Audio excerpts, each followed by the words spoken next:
Hello everyone. इस class के अंदर हम लोग जो है चैप्टर नंबर 2 स्टार्ट कर रहे हैं और यू कैन से चैप्टर नंबर 2 जो हम लोग कंप्लीट करेंगे। चैप्टर नंबर 2 जो है उसका नाम है basic concepts of macro economics और इस चैप्टर्स में हम लोगों को टोटल 8 टॉपिक्स पढ़ने हैं और you can say total 8 topics we have to study. सबसे पहला टॉपिक है उसका नाम है डोमेस्टिक टेरिटरी का मीनिंग हमें पढ़ना है, also known as economic territory. Second topic जो है आपका वो है नॉर्मल रेसिडेंट्स के बारे में हमें उसका मीनिंग पढ़ना है। Third topic factor income and transfer income. Fourth जो टॉपिक हमें पढ़ना है फाइनेंशियल कह रहा हूँ final goods and intermediate goods के बारे में, फिर consumption goods and capital goods. Then six topic gross investment, net investment and depreciation. Seventh topic net indirect taxes, short में हम लोग इसे NIT कहते हैं। और एट्थ वाला जो टॉपिक है उसका नाम है net factor income from abroad, short में NFIA कहते हैं। ठीक है जी।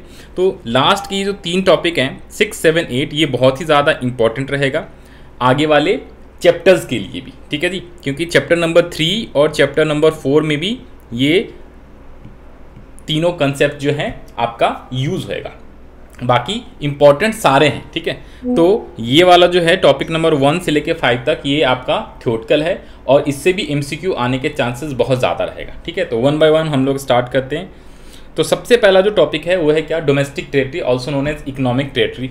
तो डोमेस्टिक टेरिटरी किसे कहते हैं, इकोनॉमिक टेरिटरी किसे कहते हैं? तो डोमेस्टिक टेरिटरी सिंपल मतलब क्या होता है, the political frontier of a country. The political frontier of a country यानी कि जो कोई भी कंट्री होता है तो उसका जो क्या कह सकते हो आप, जो बाउंड्री लाइन होता है, ठीक है जी, उसे हम लोग डोमेस्टिक टेरिटरी बोलते हैं।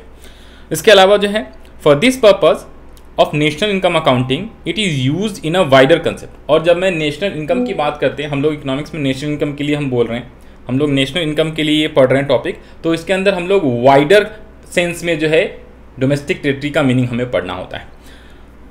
अब आते हैं इंपॉर्टेंट बात पे, ये इंपॉर्टेंट बात है, that is domestic territory also includes. हाँ जी, तो डोमेस्टिक टेरिटरी का मतलब मैंने आपको बताया, एक तो political frontier of the country और दूसरा हम लोग यहाँ पे जो है इसका वाइडर सेंस में मीनिंग पढ़ेंगे। किस चीज़ का, डोमेस्टिक टेरिटरी और इकोनॉमिक टेरिटरी का वाइडर सेंस में मीनिंग हम लोग यहाँ पे पढ़ने वाले हैं। अब जो इंपॉर्टेंट बात है वो है डोमेस्टिक टेरिटरी के अंदर हम लोग कौन कौन सी चीज़ों को इंक्लूड करते हैं और कौन कौन सी चीज़ों को इंक्लूड नहीं करते हैं। तो ये सबसे इंपॉर्टेंट चीज़ है जो आपको याद करके रखना है, इससे MCQ क्वेश्चंस आने के चांस रहेगा। तो डोमेस्टिक टेरिटरी के अंदर ये 3 पॉइंट जो है, इन 3 चीज़ों को हम लोगों को क्या करना होता है, इंक्लूड। लेकिन ये 2 पॉइंट है जिसे हम लोग इंक्लूड नहीं करेंगे, नॉट इंक्लूड मतलब कि एक्सक्लूड करेंगे। ठीक है जी। तो कौन कौन सी चीज़ें ध्यान देना, अगर कोई शिप, एयरक्राफ्ट, ठीक है जी, owned and operated by normal residents between 2 और मोर कंट्रीज। एग्जाम्पल बोलूं तो मान लो कोई एयर इंडिया का प्लेन है, ठीक है, एयर इंडिया का प्लेन है और एयर इंडिया जो है यू नो वेरी वेल की इंडियन कंपनी है एयर इंडिया। ठीक है जी, इंडिया की कंपनी की एयर इंडिया, और आज की डेट में तो एयर इंडिया जो है रतन टाटा जी ने खरीद लिया, टाटा कंपनी ने एक्वायर कर लिया। तो एयर इंडिया चाहे इंडिया से इंग्लैंड के बीच ऑपरेट हो रहा हो, इंडिया से रसिया के बीच हो रहा हो, इंडिया से UK के बीच हो रहा हो, या फिर एयर इंडिया किसी दूसरे कंट्री में ही क्यों ना ऑपरेट हो रहा हो, जैसे लंदन से अमेरिका, ठीक है जी, अमेरिका से रसिया, या किसी भी कंट्रीज के उसमें ऑपरेट होता होगा, लेकिन इसको ओन किसने किया हुआ है, इंडियन रेसिडेंट ने किया हुआ है, रतन टाटा जी ने किया हुआ है। ठीक है जी, तो इसको हम लोग किस में मानेंगे, नॉर्मल रेसिडेंट ऑफ इंडिया ही मानेंगे, चाहे वो एयर इंडिया जो है किसी दूसरे देश में ही क्यों ना ट्रैवल कर रहा हो, ठीक है, दूसरे देश में ही क्यों ना ऑपरेट हो रहा हो। ठीक है, तो ये होता है क्या, डोमेस्टिक टेरिटरी का एग्जांपल। इसके अंदर डोमेस्टिक टेरिटरी को हम इंक्लूड करेंगे कौन, चाहे शिप हो, शिप मतलब पानी वाला जहाज जो होता है, और एयरक्राफ्ट यानी कि एरोप्लेन। ठीक है, तो किसी भी 2 कंट्री या 2 से ज़्यादा कंट्री में अगर ऑपरेट होता है, लेकिन इसको ओन कौन कर रहा है, कोई normal resident of the country यानी कि इंडियन रेसिडेंट कर रहा है, तो हम लोग इसको डोमेस्टिक टेरिटरी में इंक्लूड करेंगे। नेक्स्ट है क्या, फिशिंग वेजल्स होता है कोई, ऑयल नेचुरल गैस रिग्स होता है, या फिर floating platform operated by the resident of a country. तो अगर मान लो कोई, मेनली यहाँ पे याद रख लेना है, resident of a country, normal resident of India, India का कोई भी इंसान ये काम किसी समुद्र में, ठीक है, फिशिंग वगैरह किसी कहीं पे भी कर रहा होगा, तो उसे हम लोग क्या करेंगे, इंक्लूड करेंगे डोमेस्टिक टेरिटरी में। तो अगर इंटरनेशनल वाटर में भी, इंटरनेशनल वाटर सभी देशों के लिए वो वाटर क्या होता है, इंटरनेशनल रहता है, सभी देश उसमें जा सकते हैं, आसानी से फिशिंग वगैरह कर सकते हैं। तो इंडियन रेसिडेंट अगर वहाँ पे जाके फिशिंग कर रहा है, कोई ऑयल रिग्स निकाल रहा है, ठीक है जी, तो उसे हम लोग कहाँ पे इंक्लूड करेंगे, तो नॉर्मल रेसिडेंट या यू कैन सिंपली से डोमेस्टिक टेरिटरी या इकोनॉमिक टेरिटरी में इंक्लूड करते हैं। नेक्स्ट है क्या, कोई एम्बेसी होता है, एम्बेसी, कॉन्सुलेट्स, मिलिट्री एस्टैब्लिशमेंट जो कि लोकेटेड है कहाँ पे, आउटसाइड दी कंट्री या कहीं अब्रॉड में होएगा, लेकिन वो इंडिया का है, ठीक है। इंडियन एम्बेसी मान लो चाइना में है, इंडियन एम्बेसी मान लो रशिया में है, इंडियन एम्बेसी मान लो अमेरिका में है, तो उसे अमेरिका का पार्ट नहीं मानेंगे हम लोग, अपने कंट्री यानी डोमेस्टिक टेरिटरी ऑफ इंडिया का ही पार्ट मानेंगे, इंडियन या यू कैन सिंपली से इकोनॉमिक टेरिटरी का ही पार्ट मानेंगे। तो 3 चीज़ें याद रखना। नंबर 1, कोई शिप हो, कोई एयरक्राफ्ट हो, दूसरे देश में ऑपरेट हो रहा होगा, 2 देश में, 2 से ज़्यादा देश में, लेकिन है वो किसने ओन कर रखा है, किसी इंडियन रेसिडेंट ने ओन कर रखा है, तो डोमेस्टिक टेरिटरी का पार्ट मानते हैं। नंबर 2 है क्या, कोई भी फिशिंग वेजल्स होएगा, ऑयल एंड नेचुरल रिग्स होएगा जहाँ से ऑयल पेट्रोल वगैरह निकाला करते हैं, ठीक है, समुद्र से निकलता है। फ्लोटिंग प्लेटफॉर्म होएगा जो कि ऑपरेट कर रहा होगा कौन, कोई रेसिडेंट ऑफ अ कंट्री यानी इंडियन लोग, ठीक है, चाहे इंटरनेशनल वाटर में ही क्यों ना हो। अगर इंडिया में है, इंडियन वाटर में, तब तो इंडियन ही है, डोमेस्टिक टेरिटरी का पार्ट है। लेकिन अगर इंटरनेशनल वाटर में भी ऑपरेट हो रहा होगा और नॉर्मल रेसिडेंट ऑफ इंडिया के द्वारा ऑपरेट हो रहा होगा, तो भी हम लोग इसको डोमेस्टिक टेरिटरी का पार्ट मानते हैं। और लास्ट जो है, कोई भी एम्बेसी या कॉन्सुलेट या मिलिट्री एस्टैब्लिशमेंट, जैसे इंडियन एम्बेसी जो होता है वो दूसरे देशों में होगा, दूसरे देश की एम्बेसी इंडिया में होगा, तो दूसरे देश की एम्बेसी जो इंडिया में होता है उसे हम लोग इंडिया टेरिटरी पार्ट नहीं मानते डोमेस्टिक टेरिटरी का। लेकिन जो हमारी एम्बेसी होती है, इंडियन एम्बेसी कहाँ होगा, दूसरे देशों में होगा, तो उस जगह को इंडियन टेरिटरी का पार्ट मानते हैं। और ये चीज़ें नेशनल इनकम वाले चैप्टर्स में भी आएगा, इंक्लूड और नॉट इंक्लूडेड वाले में, तो इसलिए इसे अच्छे से याद कर लेना है। फिर है क्या, डोमेस्टिक टेरिटरी में कौन सी चीज़ें इंक्लूड नहीं करेंगे, तो सेम देखो इसका उल्टा, अगर कोई एम्बेसी, कॉन्सुलेट्स और मिलिट्री एस्टैब्लिशमेंट है किसका, of a foreign country, foreign country वाला भाई अगर इंडिया में है तो हम उसको डोमेस्टिक टेरिटरी का पार्ट नहीं मानेंगे, क्योंकि इंडियन एम्बेसी को हम लोग जो है वहाँ के जो है दूसरे देश में है तो भी हम लोग डोमेस्टिक टेरिटरी का पार्ट मानते हैं। तो दूसरे देश की एम्बेसी को चाहे वो इंडिया में ही क्यों ना हो, हम लोग डोमेस्टिक टेरिटरी का पार्ट नहीं मानते। और सेकेंड है क्या, कोई international organization like UNO, WHO, ये सारे लोकेटेड अगर होते हैं इंडिया में भी, ठीक है जी, तो उसको हम लोग डोमेस्टिक टेरिटरी का पार्ट नहीं मानते हैं। जो इंटरनेशनल ऑर्गेनाइजेशंस वगैरह हैं, ठीक है, इनका ऑफिसेज बहुत सारे कंट्रीज में होता है, फिर भी उस कंट्री का डोमेस्टिक टेरिटरी का पार्ट इसको नहीं मानते। तो ये था 2 चीज़ें जिसको आपको एक्सक्लूड करना है और 3 चीज़ें जिसे आपको इंक्लूड करना है डोमेस्टिक टेरिटरी में। अब इसके बाद यहाँ पे कुछ क्वेश्चंस है, यस नो, जैसे इंडियन कंपनी है, लंदन में सिचुएटेड है, तो क्या इसे डोमेस्टिक टेरिटरी का पार्ट मानेंगे? Answer is no. Indian company है, कंपनी थोड़े शिप, एयरक्राफ्ट, ठीक है, और फिशर वाला वेजल्स या ऑयल रिग्स या फिर इंडियन एम्बेसी, ये दूसरे देशों वगैरह में भी होते हैं, इंटरनेशनल जगहों पे भी होते हैं, तो भी डोमेस्टिक टेरिटरी का पार्ट मानते हैं, बाकी चीज़ों को नहीं मानते। तो इंडियन कंपनी भाई बाहर है तो वहीं का वो मानेंगे, डोमेस्टिक टेरिटरी का पार्ट नहीं मानेंगे। लेकिन अगर कोई फॉरेन कंपनी है वो इंडिया में होगा तो यहाँ का डोमेस्टिक टेरिटरी का पार्ट मानते हैं। तो माइक्रोसॉफ्ट का ऑफिस इंडिया में है तो यस मानेंगे, ठीक है जी। Tata rented its building to Google in America, तो अमेरिका में है ना, टाटा की जो बिल्डिंग है वो अमेरिका में है, तो वहाँ की डोमेस्टिक टेरिटरी मानी जाएगी, यहाँ की नहीं। लेकिन कोई इंडियन कंपनी है, सॉरी कंपनी इन इंडिया है ओन्ड बाय जैपनीज, तो यहाँ का मानेंगे। तो ये कुछ एग्जांपल्स है, ये सब आप पढ़ के कर लेना, इससे MCQ आने के चांसेस रहते हैं। ये आपको पढ़ने की जरूरत नहीं है, ये क्लास में एक्सप्लेन करा देता हूँ बेसिक नॉलेज के लिए। आ जाओ, नॉर्मल रेसिडेंट सेकेंड है आपका क्या, नॉर्मल रेसिडेंट। तो आइए जरा नॉर्मल रेसिडेंट के बारे में आपको बता दूँ।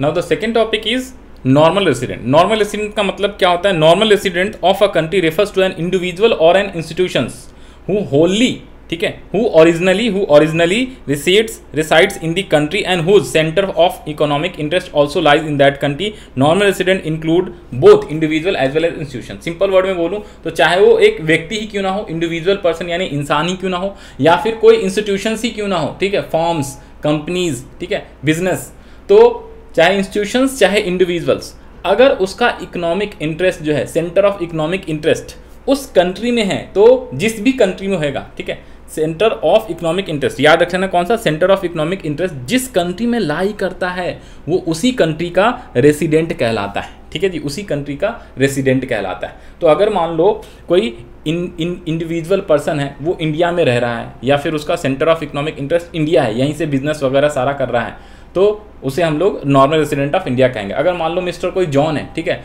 जॉन इंडिया में आ गया, इंडिया में ही रह रहा है, इंडिया में ही बिजनेस करता है, इंडिया में ही खाना पीना सब कुछ यहीं से कर रहा है, ठीक है, कई सालों से, तो उसे हम लोग नॉर्मल रेसिडेंट ऑफ इंडिया मानेंगे, ना कि उसको फॉरेन का मानेंगे, ठीक है, ये होता है। फिर है क्या, सेंटर ऑफ इकोनॉमिक इंटरेस्ट का मतलब क्या है?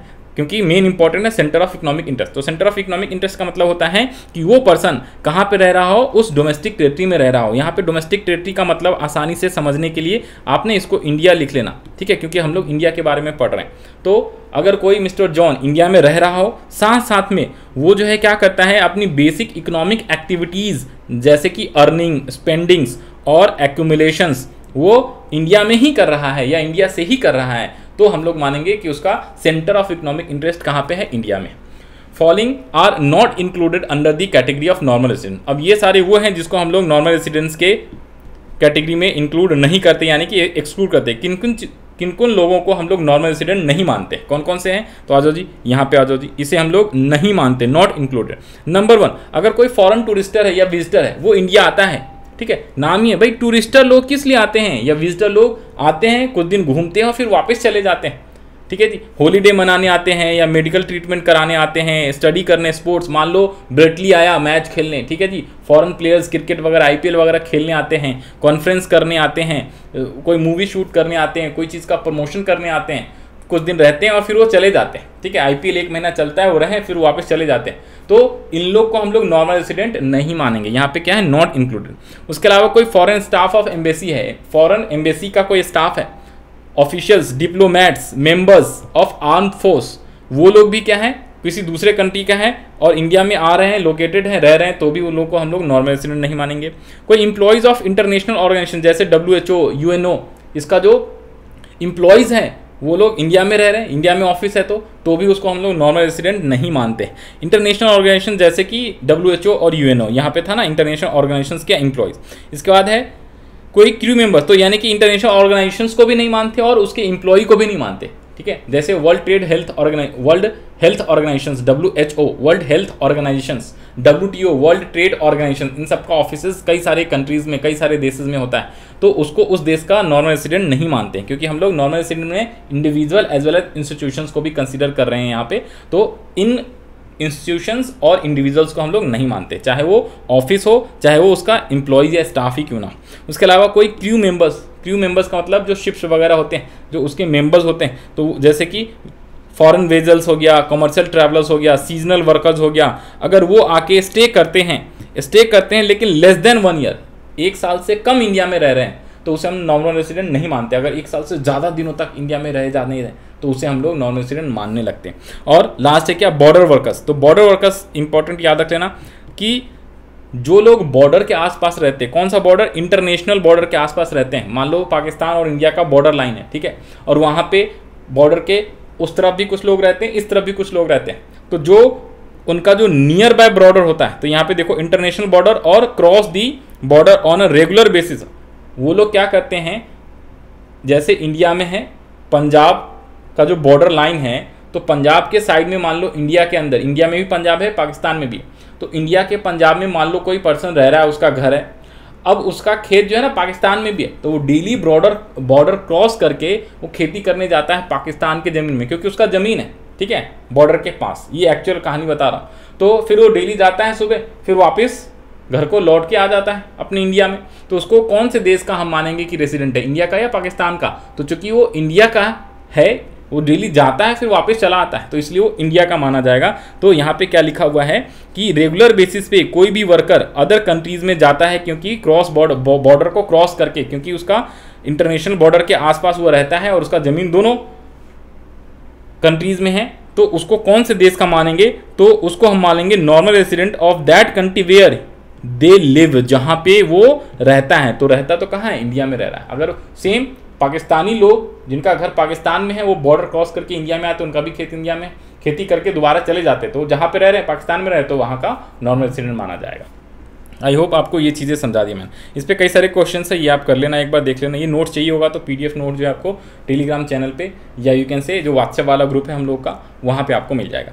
इसके बाद बात करते हैं क्या, citizen and residentship are two different terms. Citizenship जो होता है और रेसिडेंटशिप जो होता है ये दोनों अलग अलग बात होती है। सिटीजनशिप और रेसिडेंटशिप ध्यान से देखना। सिटीजनशिप का मतलब क्या होता है? अगर बाई बर्थ, ये होता है क्या, बाई बर्थ की वजह से अगर इंडिया में आप जन्म लेते हो तो इंडियन सिटीजन कहलाते हो, ठीक है जी। लेकिन रेसिडेंटशिप जो होता है ना, अगर आप इंडिया में जन्म नहीं भी लेते हो, फॉरेन में रह रहे हो, कोई फॉरेनर है वो उसको भी जो है क्या हो सकता है, रेसिडेंटशिप मिल सकता है। जैसे एग्जांपल आपको एग्जैक्टली रियल एग्जांपल बताता हूँ, जो अदनान सामी है सिंगर, अदनान सामी जो है उनका जन्म जो है पाकिस्तान में हुआ था, तो पाकिस्तानी सिटीजन है वो, लेकिन उन्होंने क्या किया, इंडिया में आए और इंडिया में ही रह गए, यहीं पे रह रहे हैं बहुत सालों से। तो उन्होंने इंडियन गवर्नमेंट को अप्लाई करा कि साहब हमें रेसिडेंटशिप ऑफ इंडिया दे दो, तो इनको इंडिया ने रेसिडेंटशिप दे दिया। तो वो सिटीजन ऑफ इंडिया नहीं है, बट वो रेसिडेंटशिप हैं। अब हम लोग हैं, जैसे इंडिया में ही हमने जन्म लिया, ठीक है जी, तो हम लोग सिटीजन ऑफ इंडिया हो गए, साथ में हमने रेसिडेंटशिप भी ले लिया, पासपोर्ट वगैरह बना लिया, उसमें लिखा रहता है, तो हम लोग सिटीजनशिप भी ले लिया हमने और रेसिडेंशियलशिप भी ले लिया, तो दोनों ले लिया। लेकिन जो फॉरेनर लोग हैं उनको सिटीजनशिप ऑफ इंडिया उनको नहीं कहेंगे, उनको कहेंगे रेसिडेंटशिप, अगर वो अप्लाई करके गवर्नमेंट से ले लेते हैं तो सिटीजनशिप और रेसिडेंटशिप दोनों अलग अलग होता है। तो सिटीजनशिप भी बता दिया, रेसिडेंटशिप भी बता दिया। इसके अलावा आ जाओ जी नेक्स्ट टॉपिक, फास्ट करा रहा हूं मैं, फैक्टर इनकम, ट्रांसफर इनकम। ध्यान से देखना, फैक्टर इनकम का मतलब क्या होता है, बदले में अगर मान लो आपने कोई मेहनत करा, कोई काम करा या कुछ चीज दिया है और उसके बदले में कोई कंसिडरेशन आपको मिलता है, तो उसे आप फैक्टर इनकम बोलते हो। जैसे 4 फैक्टर्स ऑफ इनकम होता है, हमने चैप्टर 1 में पढ़ा था। जो हाउस होल्ड जो है फॉर्म को 4 चीजें प्रोवाइड करता है for the purpose of production of goods, 11th class में भी पढ़ना था। 4 factor, land, labour, capital, entrepreneur, land, labour, capital, entrepreneur, these are 4 factors of production. तो ये 4 फैक्टर जब इंडिविजुअल हाउस होल्ड जो है फॉर्म को देगा, इंडिविजुअल या हाउस होल्ड फॉर्म को जब देगा, तो फॉर्म उसके बदले में क्या पेमेंट करता है, उसके बदले में जैसे रेंट देगा, इंटरेस्ट देगा, प्रॉफिट देगा और वेजेस देगा। लेबर को वेजेस मिलता है, ठीक है जी, लैंड के लिए रेंट मिलता है, कैपिटल लगाते हैं उस पर इंटरेस्ट मिलता है और एंटरप्रेन्योर को प्रॉफिट्स मिलता है। तो ये 4 चीजें जो है ना, इसे हम लोग बोलते हैं फैक्टर इनकम। फैक्टर इनकम किसी चीज के बदले में मिल रहा है, ठीक है, यहाँ पे सब चीज़ें लिखा है, लैंड, लेबर, कैपिटल, एंटरप्रेन्योर, और इनको बदले में rent, wages, interest and profits मिलता है, रिटायरमेंट, पेंशन, ये सारी चीज़ें, सैलरी, सब चीज़ें। लेकिन ट्रांसफर इनकम क्या होता है, फ्री की चीज़ों को हम लोग ट्रांसफर इनकम, सिंपल वर्ड में बोलूँ, ट्रांसफर का मतलब फ्री वाली चीज़ें। जैसे अगर आप स्कूल में टॉप कर जाते हो तो आपको स्कॉलरशिप मिल जाता है, कई बार आपको प्राइज मिल जाता है, वो फ्री की चीज़ें होती। जब आप बूढ़े हो जाते हो 60 साल से ज़्यादा, तो स्टेट गवर्नमेंट आपको एक पेंशन देता है, वो फ्री की पेंशन होती है। लेकिन जो रिटायरमेंट पेंशन होता है वो मेहनत का होता है, इसलिए इसे फैक्टर इनकम बोलते हैं। लेकिन ओल्ड एज पेंशन, अगर ओल्ड एज पेंशन लिखा हो, ओल्ड एज पेंशन जो 60 साल के बाद का मिलता है, 60 साल से बाद का मिलता है ओल्ड एज पेंशन, तो उसे आप क्या बोलोगे, फ्री की चीज़, आपने इसके लिए कोई मेहनत नहीं करा, सरकार फ्री में आपको दे रही है, तो इसे हम बोलते हैं क्या, इसे बोलते हैं ट्रांसफर इनकम, ठीक है जी। तो ये होता है क्या, ट्रांसफर इनकम ऑलवेज यूनिलेटरल होता है, यानी कि वन साइडेड होता है। ट्रांसफर इनकम हमेशा वन साइडेड होता है, लेकिन फैक्टर इनकम क्या होता है, 2 साइडेड होता है। याद रख लेना, 2 साइडेड होता है, 2 साइडेड। एक पर्सन कुछ देता है तो बदले में उसे दूसरा पर्सन कुछ प्रोवाइड करता है, फैक्टर इनकम। ट्रांसफर इनकम सिर्फ गवर्नमेंट दे रहा है ओल्ड वालों को, ठीक है। स्कॉलरशिप सिर्फ स्कूल या कॉलेजेस आपको स्टूडेंट्स को क्या दे देता है, गिफ्ट दे देता है या स्कॉलरशिप दे देता है, ठीक है। तो फ्री की चीज़ें, आपने बदले में कुछ भी नहीं किया, आप तो टॉप कर गए, बस 60 साल का हो गया, सरकार आपको दे रही। तो ये वन साइडेड होता है। और याद रख लेना है, फैक्टर इनकम जो है वो क्या होता है, नेशनल इनकम में इंक्लूड होता है, लेकिन ट्रांसफर इनकम नेशनल इनकम में इंक्लूड नहीं होता। ये आगे के चैप्टर्स में भी आएगा, ध्यान रख लेना। इन दोनों में डिफरेंसेस क्या है तो ऑलरेडी पढ़ा दिया, डिफरेंसेस आप यहाँ से कर सकते हो। फैक्टर इनकम का मतलब क्या होता है, रेंडरिंग फॉर एनी सर्विसेज के लिए दिया जाता है, और ये without rendering any services transfer income होता है। फैक्टर इनकम को इंक्लूड करते हैं domestic income as well as national income में, लेकिन ट्रांसफर इनकम को ना तो डोमेस्टिक इनकम में ना तो नेशनल इनकम कहीं पर भी ऐड नहीं करते, क्योंकि फ्री की चीज़ें हैं, इससे कोई वैल्यू एडिशन नहीं होता है। इसके अलावा ये अर्निंग कंसेप्ट होता है फैक्टर इनकम, लेकिन रिसीट कंसेप्ट कौन सा होता है, ट्रांसफर इनकम होता है। इसके अलावा रेसिपिएंट कौन होते हैं, it is received by the factors of production, लेकिन it is generally received by the household and the government. Example, rent, wages, interest, profits. यहाँ पे स्कॉलरशिप, ओल्ड एज पेंशन होना चाहिए, ओल्डेस्ट नहीं, old age pension, employment allowances, unemployment allowances, जो अगर कोई बंदा अनएम्प्लॉयमेंट है और उसको कोई अलाउंसेस गवर्नमेंट वगैरह देती है, तो वो सारी चीज़ें। फिर है क्या, topic number 4, final goods and intermediate goods. ध्यान से देखना, final goods and intermediate goods किसे कहते हैं। तो फाइनल गुड्स का मतलब जो ऑलरेडी प्रोडक्शन बाउंड्री को क्रॉस कर चुका है, प्रोडक्शन लाइन को क्रॉस कर चुका है। प्रोडक्शन लाइन का मतलब अगर कोई भी चीज़ का प्रोडक्शन करते हो, एग्जांपल के तौर पे अगर आप पेन का प्रोडक्शन कर रहे हो, रजिस्टर्स बनाने का प्रोडक्शन कर रहे हो, किताब छपता है तो उसका भी प्रोडक्शन होता है एक तरीके से, या फिर कोई आप जो है डस्टर, चौक, रजिस्टर्स, कोई भी चीज़ें आप बना रहे हो, घर बना रहे हो, सपोज चेयर बना रहे हो, ठीक है, फैक्ट्री बहुत सारी आपने देखा होगा, तो उसमें क्या होता है, एक प्रोडक्शन प्रोसेस होता है, प्रोडक्शन की बाउंड्री लाइन होती है। जैसे पहले रॉ मटेरियल आएगा, फिर उसको फैक्ट्री में डालेंगे, उसको प्रोसेस करेंगे, फिर बाहर निकलेगा, फिर पेंट वेंट ये कुछ भी चीज़ें होनी है वो, उसके बाद फाइनली वो तैयार हो जाता है बन के और रेडी टू सेल रहता है। तो तब हम जाके बोलते हैं कि भाई अब ये अपने प्रोडक्शन बाउंड्री लाइन को क्रॉस कर चुका है, अब ये फाइनली रेडी टू यूज़ है, तो that is called final goods. तो जो भी गुड्स क्या होता है जी, बाउंड्री लाइन ऑफ प्रोडक्शन जो है वो क्या कर देता है, क्रॉस हो जाता है और रेडी टू यूज हो जाता है फाइनल यूजर्स के लिए, तो उसे हम लोग बोलते हैं final goods.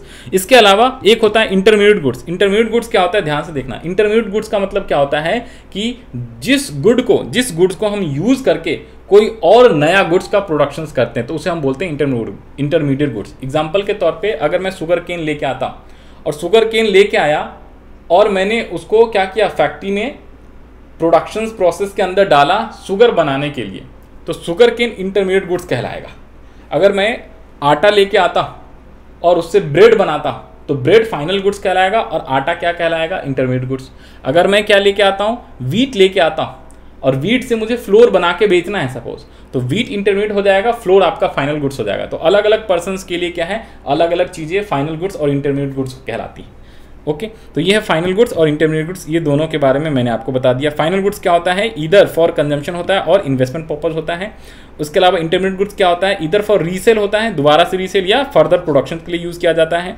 Nature, they are included in both national income as well as domestic, लेकिन ये ना तो नेशनल इनकम ना तो डोमेस्टिक इनकम में कौन सा, इंटरमीडिएट गुड्स। वैल्यू एडिशन, तो इससे वैल्यू एडिशन होता है, इससे वैल्यू एडिशन नहीं होता है, नॉट रेडी टू यूज है। प्रोडक्शन बाउंड्री को ये क्रॉस कर जाता है, लेकिन ये स्टिल इन प्रोडक्शन बाउंड्री होता है, कौन सा, इंटरमीडिएट गुड्स। एग्जांपल के तौर पे मिल्क, अगर आपने मिल्क को परचेज करा है किसी हाउस होल्ड ने, देखना कई बार सेम गुड्स जो है फाइनल गुड्स भी होता है, इंटरमीडिएट गुड्स भी कहलाता है। ध्यान से देखना, एग्जांपल बता देता हूँ दो।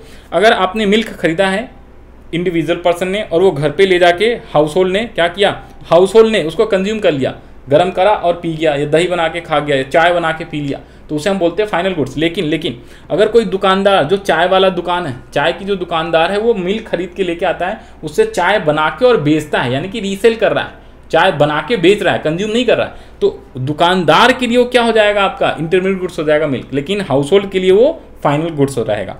कार है फॉर एग्जाम्पल, ये बहुत ही ज़्यादा आता है, कार है, कार यहाँ पे कार है, ये कोल नहीं, यहाँ पे भी कार लिख लेना।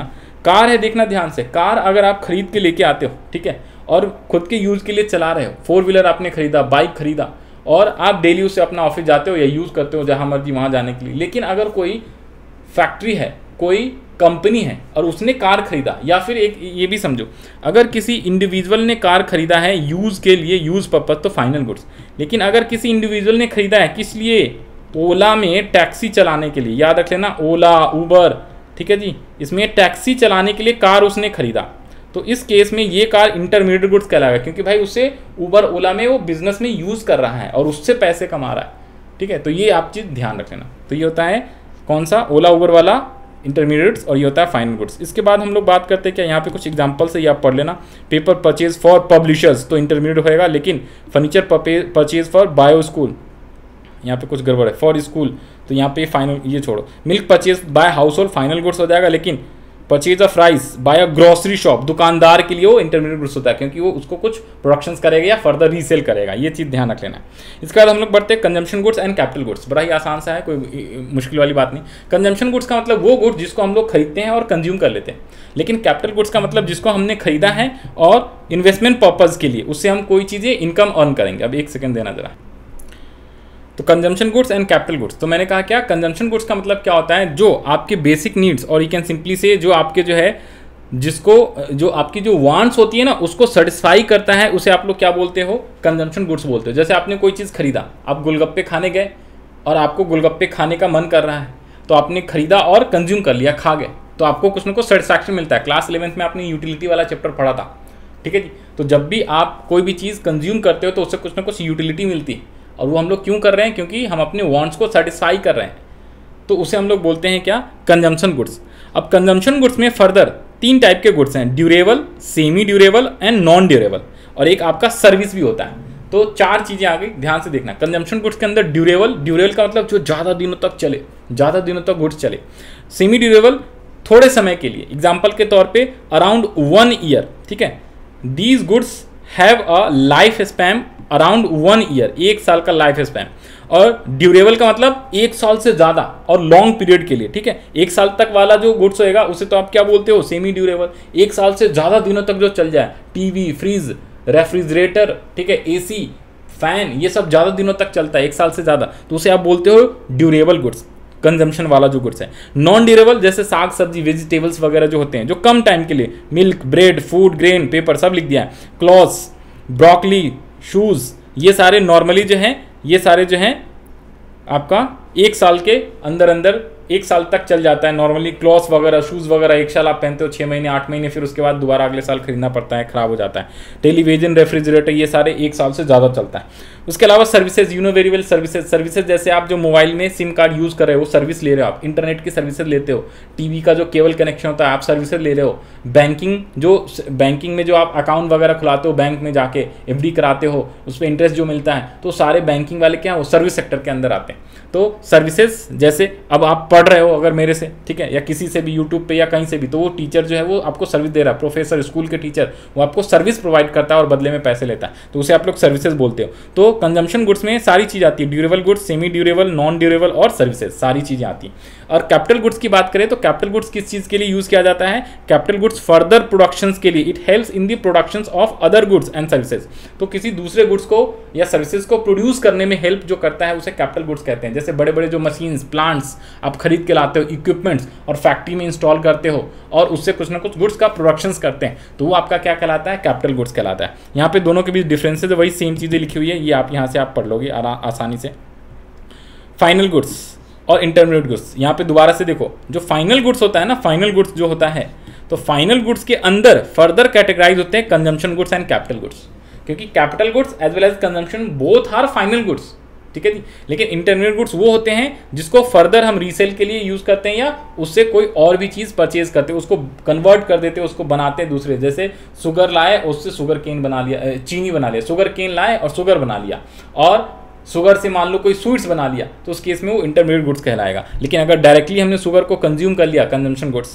कैपिटल गुड्स शुगर नहीं होगा, कैपिटल गुड्स जैसे कोई 4 व्हीलर, टीवी, रेफ्रिजरेटर, ये सब लेके आते हैं, तो आपका कैपिटल गुड्स कहलाता है। तो ये सारे आप यहाँ से, कार का एग्जाम्पल, क्लॉथ का, शुगर का और सर्विसेज का एग्जाम्पल है। तो अगर कोई services use by household है तो आपका क्या हो जाता है? Consumption goods. लेकिन it is use by enterprises, enterprise का मतलब कोई फॉर्म, कंपनी, ठीक है जी, कोई फॉर्म या कंपनी यूज़ कर रही है उस चीज़ को, और किसी और, जैसे टाटा कंपनी है, उसने भी टीवी लगा रखा है, इंटरनेट का वो भी यूज़ कर रहा है ऑफिस में, ठीक है, कंप्यूटर लगा रखा है, इंटरनेट यूज़ कर रहा है, तो उसके लिए क्या कहलाएगा? इंटरमीडिएट गुड्स कहलाएगा, क्योंकि वो और भी कोई काम करके सर्विसेज प्रोवाइड कर रहा है या कोई दूसरा चीज़ जो है प्रोडक्शन कर रहा है, तो इसलिए वो इंटरमीडिएट होता है। नेक्स्ट आओ, सबसे इंपॉर्टेंट है आपका 6 number topic, gross investment, net investment and depreciation. ध्यान रख लेना, ग्रॉस और नेट इन्वेस्टमेंट के बीच के डिफरेंस को ही डेप्रिसिएशन बोलते हैं। ग्रॉस का मतलब क्या होता है? अगर आज की डेट में मान लो मैंने कोई 4 व्हीलर खरीदा, आज मैंने 4 व्हीलर खरीदा 10 लाख रुपए का, कोई मैंने कार खरीदा, या फिर आप ये समझो 25 लाख का मैंने फॉर्च्यूनर खरीदा, 25 लाख का 4 व्हीलर फॉर्च्यूनर खरीदा आज मैंने, तो आज की कीमत आज मैंने खरीदा, तो उसे हम बोलेंगे ग्रॉस, ठीक है जी। अब मान लो 1 साल बाद, 2 साल बाद उसको जब हम यूज़ करेंगे या यूज़ नहीं भी करेंगे, ध्यान रख लेना, आपने अगर अकाउंट्स पढ़ा है तो डेप्रिसिएशन के बारे में आपको ऑलरेडी पढ़ा होगा, नहीं पढ़ा तो आपको बता दूं कि हम उसको यूज़ करें या ना करें, कुछ टाइम पे बाद उसकी वैल्यू मार्केट में घट जाती है, उसकी वैल्यू डिक्रीज हो जाती है। क्यों डिक्रीज होती है? तो उसके कई सारे कारण हैं, या तो उसको आपने यूज़ करा होगा, या फिर टाइम की वजह से, जिसको बोलते हैं लैप्स ऑफ टाइम। तो टाइम की वजह से, जैसे अगर आपने आज मोबाइल खरीदा, 1 महीने बाद उसको बेचने जाओगे ना, तो पुराना मोबाइल हो जाता है, चाहे उसको यूज़ करो या ना करो, डब्बे में पैक ही क्यों ना हो, नया का नया ही क्यों ना हो। लेकिन 1 साल बाद, 1 महीने बाद, 10 महीने बाद उसको जब आप दोबारा से बेचने जाओगे ना, तो उसकी वैल्यू घट जाएगी। क्यों घटेगी? क्योंकि टाइम का डिक्रीज हो गया, लैप्स ऑफ टाइम की वजह से टेक्नोलॉजी चेंज हो जाती है, बहुत सारी चीज़ें चेंज हो जाती हैं, चाहे यूज़ करो आप या ना करो, यूज़ करोगे तो और ज़्यादा घट जाती है। तो जितनी वैल्यू गिरावट हुई है ना, उसे हम बोलते हैं डेप्रिसिएशन। जब नए वैल्यू आपने खरीदा था उसे बोलते हैं ग्रॉस इन्वेस्टमेंट, और वो जो टाइम घट के 2 महीने बाद, 4 महीने बाद जितनी वैल्यू बची होगी उसे हम लोग बोलते हैं नेट इन्वेस्टमेंट। एग्जाम्पल के तौर पे, अगर आपका ग्रॉस इन्वेस्टमेंट 25 लाख का आपने फॉर्च्यूनर खरीदा, 1 साल बाद उसकी कीमत मान लो कितने रुपए बची हुई है, 1 साल बाद उसकी कीमत बची हुई है 24 लाख, सपोज, चलो 20 लाख, तो यानी कि 5 लाख का आपका क्या हो गया है? डेप्रिसिएशन हो गया है। तो 25 - 5, तो आपका नेट वैल्यू, नेट इन्वेस्टमेंट की वैल्यू कितनी आ गई? 20 लाख रुपए। ये होता है कि क्या आपका नेट इन्वेस्टमेंट, ग्रॉस इन्वेस्टमेंट और डेप्रिसिएशन, इन तीनों में डिफरेंसेस। तो डेप्रिसिएशन कैसे निकालते हैं, ग्रॉस इन्वेस्टमेंट क्या होता है और नेट इन्वेस्टमेंट क्या होता है, आपको मैंने अच्छे से समझा दिया है। इसके रीजंस क्या होते हैं डेप्रिसिएशन के? Efflux of time, expected obsolescence, normal wear and tear, या you can say use of that assets, normal use of that assets, obsolescence, efflux of time को हम लोग लैप्स ऑफ टाइम भी बोलते हैं, ठीक है जी, लैप्स ऑफ टाइम। तो ये सारे इसके कारण होते हैं। अब एक इंपॉर्टेंट चीज़ है क्या? डेप्रिसिएशन और कैपिटल लॉस की। डेप्रिसिएशन का मतलब क्या है? और कैपिटल लॉस का मतलब क्या है? देखो, कैपिटल लॉस का मतलब ये होता है कि अगर आप किसी फिक्स एसेट्स या यू कैन से किसी भी एसेट्स को, फिक्स एसेट्स बोलो, किसी भी एसेट्स को जब आप सेल करते हो, ठीक है जी, और बहुत कम कीमत पे सेल कर देते हो, या यू कैन से उसका कोई एक्सीडेंट हो जाता है, कोई नेचुरल कैलेमिटी आ जाती है, तो उसकी वजह से जो लॉस होता है उसके वैल्यू में, उसे हम लोग कैपिटल लॉस बोलते हैं, क्योंकि वो परमानेंट लॉस हो गया। भाई गाड़ी एक्सीडेंट हो गई तो डेंट पेंट कुछ टूट फूट गया, मुड़ गया, तो उसको मार्केट में क्या हो जाएगी, चाहे एक दिन ही पहले क्यों ना लिया हो, उसकी बहुत ज़्यादा वैल्यू डिक्रीज हो जाती है, तो उसमें जो लॉस हुआ उसको कैपिटल लॉस बोलते हैं। इसके अलावा डेप्रिसिएशन क्या होता है, अगर वैल्यू में गिरावट किसकी वजह से, नॉर्मल यूज़ की वजह से, टाइम के लैप्स होने की वजह से, या फिर वियर एंड टीयर की वजह से, थोड़े बहुत वियर एंड टीयर की वजह से हुआ है, तो उसे आप लोग डेप्रिसिएशन बोलते हो। लेकिन बहुत ज़्यादा नेचुरल कैलेमिटी, बिल्डिंग बनाया, भूकंप आ गया, क्रैक व्रैक आ गई दीवार में, तो उसे कैपिटल लॉस बोलेंगे, ना कि डेप्रिसिएशन बोलेंगे। लेकिन आपने बिल्डिंग बनाया हुआ है, 10 साल बाद जब उसकी मार्केट वैल्यू देखने जाते हो, तो क्योंकि थोड़ा बहुत कलर वलर कुछ चीज़ें पुरानी हो जाती हैं, तो उसमें बिल्डिंग की बात करो, लैंड की नहीं। लैंड ऐसा चीज़ है जो हमेशा अप्रिशिएट होता है, बिल्डिंग डेप्रिशिएट होता है, ठीक है, ये ध्यान रख लेना। प्रोविजन फॉर लॉसेज है, तो डेप्रिसिएशन के लिए प्रोविजन फॉर लॉस बनाते हैं, कैपिटल लॉस के लिए नहीं बनाते हैं कोई भी। ये हैम्पर नहीं करता है प्रोडक्शन प्रोसेस में, कौन, डेप्रिसिएशन, लेकिन कैपिटल लॉस होता है तो हैम्पर कर जाता है, परमानेंट लॉस हो जाता है ना वो। नेक्स्ट है क्या, नेट इनडायरेक्ट टैक्सेस, जिसको शॉर्ट में एनआईटी भी बोलते हैं। नेट इनडायरेक्ट टैक्सेस को हम लोग शॉर्ट में एनआईटी भी बोलते हैं। एनआईटी का फुल फॉर्म होता है नेट इनडायरेक्ट टैक्स। अब यहाँ पे ध्यान देना, नेट इनडायरेक्ट टैक्स का फार्मूला होता है क्या, इनडायरेक्ट टैक्सेस माइनस सब्सिडी। अब यहाँ पे देखना जरा क्या होता है, नेट इनडायरेक्ट टैक्स क्या होता है। देखो, जीएसटी का नाम सुना है, GST is an example of indirect tax, GST is an example of indirect tax. एक होता है पर्सनल टैक्स, जो कि हम इनकम टैक्स बोलते हैं, वो डायरेक्ट टैक्स का एग्जांपल होता है।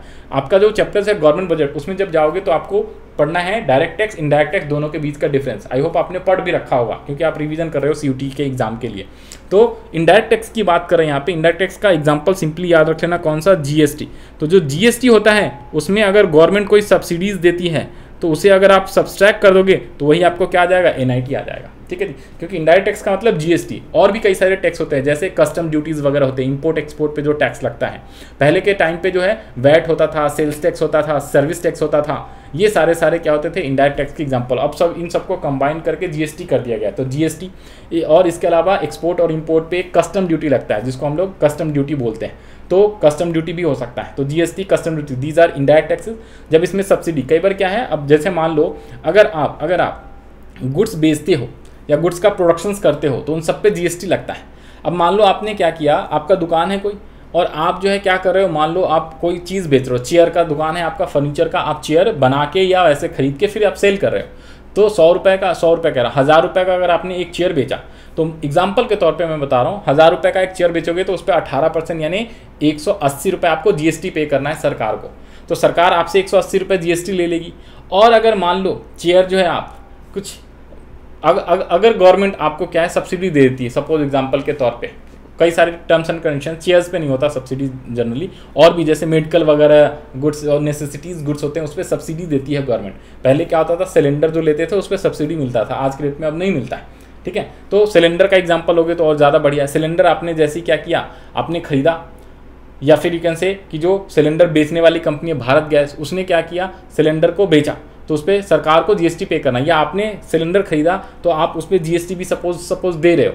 अब उसके बाद जो है गवर्नमेंट दोबारा से आपके खाते में सब्सिडी के नाम पे कुछ अमाउंट जो है डिपॉजिट कर देती है, तो उसे हम बोलते हैं सब्सिडीज। जब गवर्नमेंट आपको पैसे वापस दे रही है उसे सब्सिडीज, जब गवर्नमेंट आपसे टैक्स कलेक्ट कर रही है एग्जांपल के तौर पे जीएसटी, तो उसे आप बोलते हो net indirect tax, indirect tax. तो जब इनडायरेक्ट टैक्स में जीएसटी में अगर मान लो आपसे जीएसटी लिया गवर्नमेंट ने 180 रुपये, और बाद में सब्सिडी के तौर पर मान लो 80 रुपये दे दिया, तो 180 minus 80 equals to 100 rupees, that is called net indirect taxes. तो ये होता है नेट इनडायरेक्ट टैक्सेस। अगर 180 रुपये आपसे लिया और 80 रुपये सब्सिडी दे दिया, तो 100 rupees is your net indirect taxes. ये चीज़ ध्यान रखना है। इसके अलावा जब आप चैप्टर नंबर 4 पे आओगे, 3 में चैप्टर नंबर 3 पे आओगे, तो मार्केट प्राइस फैक्टर कॉस्ट का कंसेप्ट पढ़ना है। तो वहाँ पे जो मार्केट प्राइस होता है उसके अंदर ऑलरेडी इनडायरेक्ट टैक्सेस इंक्लूड होता है। तो मार्केट में अगर चेयर की प्राइस कितनी होगी, 1000 रुपये का चेयर, इस पर 180 रुपये का जीएसटी, तो टोटल हो गया कितने, 1180 रुपीज़। और इसमें आपको 80 rupees, sorry market factor cost में इसकी कीमत कितनी थी, 1000 रुपये। क्यों सर, 1000 रुपये का चेयर है, एक्चुअली कॉस्ट 1000 रुपये है फैक्ट्री कॉस्ट। जब मैं सेल करने जाता हूँ तो सरकार ने मेरे से 180 रुपये का जीएसटी और ले लिया, तो इसकी कीमत कितनी हो गई, इसकी कीमत हो गई 1180, और इसमें से फैक्ट्री कॉस्ट घटा दोगे आप तो भी आपका क्या आ जाएगा, नेट इनडायरेक्ट टैक्सेस आ जाएगा, यानी कि 180 रुपये आ जाएगा। और यहाँ पे 180, यहाँ पे सब्सिडी दिया हुआ था ना, अगर इस केस में यहाँ पे सब्सिडी नहीं है, मैंने यहाँ पे सब्सिडी नहीं माना हुआ है, तो इस केस में इनडायरेक्ट टैक्सेस अगर मार्केट प्राइस फैक्टर कॉस्ट तो उन दोनों को सब्सट्रैक्ट करके निकलेगा। या फिर आप यहाँ पे ऐसे कर लो ना, ये जो 180 रुपये लिया है ना, तो एक्चुअली में 180 रुपये ना लेके यहाँ पे लिख लो जी आप 100 रुपये, तो 1100 रुपये माइनस 1000, तो भी आपका जो है 100 रुपये का नेट इनडायरेक्ट टैक्सेस आ गया। तो इस टाइप से नेट इनडायरेक्ट टैक्सेस कैलकुलेट करते हैं, और मीनिंग वगैरह सब चीज़ मैंने आपको समझा दिया है। इनडायरेक्ट टैक्स क्या क्या होता है, सब्सिडीज़ क्या होते हैं, फैक्टर कॉस्ट क्या होता है, मार्केट प्राइस क्या होता है। फैक्टर कॉस्ट का मतलब जो फैक्ट्री तक के जो कॉस्ट हैं वो सारे, फैक्ट्री कॉस्ट मतलब कि जैसे आपने गुड्स वगैरह खरीदा, उसको प्रोसेस करा, उसमें फैक्ट्री कॉस्ट में याद रख लेना प्रॉफिट वाला पोर्शन भी इंक्लूडेड होता है। और जो मार्केट प्राइस होता है, मार्केट प्राइस के अंदर क्या होता है, सिर्फ फैक्ट्री कॉस्ट, यानी उसमें ऑलरेडी प्रॉफिट इंक्लूड है, प्लस जो आपका इनडायरेक्ट टैक्स लगता है जिसको आप मार्केट में सेल करते हो जितने प्राइस पे, उसे आप मार्केट प्राइस बोलते हैं। लास्ट टॉपिक है आपका net factor income from abroad. Net factor income from abroad full form है net factor income from abroad, और शॉर्टकट इसको शॉर्ट में क्या बोलते हैं, NFIA। अब इसका फॉर्मूला पहले देख लो। NFIA इक्वल्स होता है फैक्टर इनकम फ्रॉम अब्रॉड, यहाँ पे ध्यान देना ये लिखा हुआ है फ्रॉम अब्रॉड और minus to abroad, factor income paid to abroad, factor income from abroad minus factor income to abroad. तो ये होता क्या है, ध्यान से देखो, अगर आपने क्या किया है, एक्सपोर्ट करा है, एक्सपोर्ट, जब आप एक्सपोर्ट करोगे, सिंपल वर्ड में बोलूं तो आपको पैसे मिलेगा, फैक्टर इनकम फ्रॉम अब्रॉड। दूसरे देशों में अगर आपने सेल करा, एक्सपोर्ट करा कोई भी गुड्स एंड सर्विसेज, तो उससे आपकी आमदनी आई। लेकिन जब आप कोई भी चीज़ इंपोर्ट करते हो तो आपको पैसे पेमेंट करने पड़ेंगे, इंपोर्ट करोगे तो आपको पैसे पे करने पड़ेंगे। तो export minus import, simple word में बोलूँ, जितने रुपए का, अगर आपने 20,000 रुपये का एक्सपोर्ट कर दिया और इंपोर्ट कितने करे, मान लो 21,000, जानबूझ के 21 ले रहा हूँ क्योंकि कई बार इंपोर्ट हम लोग ज़्यादा भी कर सकते हैं, कम भी कर सकते हैं, तो इस केस में आपको export minus import, simple word में बोलूँ तो ये। लेकिन यहाँ पे ध्यान रख लेना फैक्टर इनकम बोला हुआ है, तो नेट फैक्टर इनकम का मतलब है फैक्टर इनकम फ्रॉम अब्रॉड, क्योंकि सिर्फ गुड्स का एक्सपोर्ट करने से नहीं, अगर कोई आपने सर्विसेज दिया, ठीक है ना, फैक्टर का मतलब 4 चीज़ें, लैंड, लेबर, कैपिटल, एंटरप्रेन्योर, तो वो सारी कोई भी चीज़ें, तो फैक्टर इनकम फ्रॉम अब्रॉड में माइनस करोगे factor income paid to abroad, तो उसे आप लोग net factor income from abroad हम लोग बोलते हैं। ठीक है, तो ये है आपका क्या, एग्जाम्पल के तौर पर यहाँ दिए components of net factor income from abroad, जैसे net compensation to employees, net income from property entrepreneurship and net retained earning. तो ये 3 चीज़ें होती हैं, तो इन 3 चीज़ों को अगर आप ऐड भी कर देते हो तो दूसरा फॉर्मूला आपका बन जाता है क्या, नेट कंपनसेशन। नेट का मतलब है क्या, ऑलवेज जो आपने इंप्लॉयज़ को पे करा और रिसीव करा उसका नेट। इसके अलावा net income from property entrepreneurship, कई बार हमारे देश के लोग वहाँ प्रॉपर्टी ओन कर रखे होते हैं, वहाँ के लोग हमारे इंडिया में प्रॉपर्टी ओन कर रखे होते हैं, तो इन सबका नेट निकाल के, ये आपको अलग से निकालने की जरूरत नहीं, डायरेक्टली ये दिया रहता है इतना अमाउंट। और नेट रिटेन्स अर्निंग्स, ठीक है, तो इन तीनों को भी ऐड करोगे तो भी NFI आ जाता है। तो net factor income from abroad का मतलब ये होता है, जिसको हम लोग रेस्ट ऑफ द वर्ल्ड भी बोलते हैं, ROW, net factor income from abroad या रेस्ट ऑफ द वर्ल्ड भी बोला करते हैं। तो ये था टोटल 8 टॉपिक्स आपके, बाकी ये पास्ट ईयर्स के क्वेश्चन है, तो और इसमें से MCQ क्वेश्चंस आएगा, तो इस टाइप से MCQ आ सकता है। तो मैंने आपको ये पूरा का पूरा चैप्टर नंबर 2 आज के वीडियो के अंदर रिवाइज करा दिया है। आई होप आपको ये वीडियो जो है अच्छा लगा होगा, और भी कोई डाउट रहेगा तो आज वाला जो सेशन था बेसिकली वो कहने को लाइव था, बट ये मैंने रिकॉर्डेड लाइव आपको चला दिया है। तो ये आप जो है, अगर कोई क्वेरी होगा तो आप कमेंट सेक्शन में लिख के आप अपनी क्वेरी पूछ लेना, मैं उसका रिप्लाई ज़रूर कर दूंगा। और डिस्क्रिप्शन बॉक्स के अंदर व्हाट्सएप ग्रुप का भी लिंक दिया हुआ है मैंने, टेलीग्राम चैनल का भी लिंक दिया हुआ है, उसको आप ज्वाइन कर लेना फॉर मोर अपडेट्स। और अगर व्हाट्सएप ग्रुप ज्वाइन कर लोगे तो वहाँ पे सारे नोट्स वगैरह आपको मिल जाएगा, और साथ में वहाँ पे आप अपनी क्वेरीज वगैरह पूछ सकते हो। तो इसी के साथ bye bye and all the best to all of you जो लोग CUT 2023 के लिए एग्ज़ाम के लिए प्रिपेयर कर रहे हैं और तैयारी कर रहे हैं। हम लोग मिलेंगे नेक्स्ट वीडियो में सेम डेली 9 PM। ओके, बाकी अकाउंट्स और BST की जो वीडियोस हैं वो आपको सेम चैनल पे मिल जाएगा, उसकी लाइव क्लासेस की जो टाइमिंग अलग अलग रहेगी, तो वहाँ से वो भी आप जाके क्या कर सकते हो, उसका भी रिवीजन कर सकते हो। और जब एक बार चैप्टर सारे खत्म हो जाएंगे तो चैप्टर वाइज जो है मैं आपका MCQ भी जो है अपलोड कर दूंगा।